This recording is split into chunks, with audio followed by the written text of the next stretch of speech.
Ora nella bacheca con i premi dell'Irigem, l'ente di formazione di Bassano e Rosà, fa bella mostra anche il concorso della Regione Veneto rivolto a tutte le scuole sul giorno del ricordo.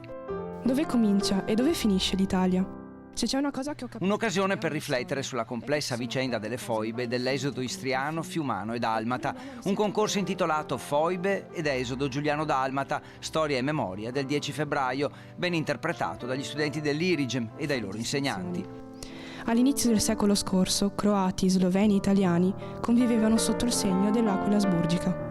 In particolare gli studenti non si sono limitati a una ricerca storica, ma hanno rielaborato filmati e documenti, realizzato interviste e creato qualcosa di unico, fino a produrre un video che approfondisce le vicende di quasi 20.000 italiani alla fine della Seconda Guerra Mondiale e il drammatico esodo degli esuli giuliano-dalmati che ne seguì.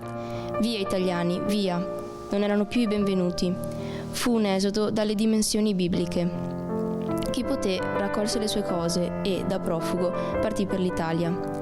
I fascisti, ma anche i loro familiari e tutti quelli che erano sospettati di non aderire pienamente alla nuova bandiera, vennero arrestati, spesso torturati e fucilati. I loro corpi giù, nelle foibe, a migliaia. Non mancano alcune toccanti storie dei protagonisti, come la nonna di Giovanni, che nel 1947 da Cittànova d'Istria, suo paese natale, si trasferì nel Trevigiano, dove vive. Mio nonno è Luigi Roberto, è nato a Cittànova d'Istria, dopo la Seconda Guerra Mondiale è dovuto scappare e attualmente vive a Treviso.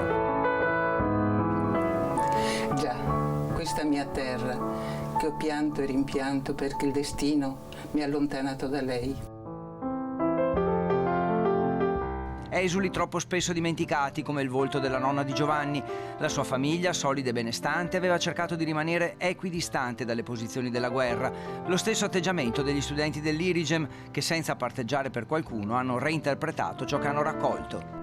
Ligi è solo una delle tante voci che possono aiutarci a ricordare, ed è per questo che non abbiamo voluto mostrare il suo viso, per lasciare che l'immaginazione potesse sovrapporre il nostro al suo. Al di là di quel promontorio c'è il mio paese e allungavo la mano e mi veniva da piangere, una nostalgia, dico ma cosa stiamo a fare qua, io voglio andare al mio paese.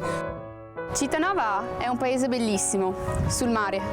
Dalla loggia si vede un panorama incredibile. Ragazze, quelle del settore benessere dell'Istituto di Rosà, che hanno dimostrato di non guardare solo alla bellezza estetica, ma alla profondità dei temi della nostra storia passata, così importante per guardare al futuro. Ricostruire richiede coraggio e fantasia. Ligi lo aveva capito ed era solo una bambina. Troppe volte nella storia il destino delle persone viene deciso a tavolino.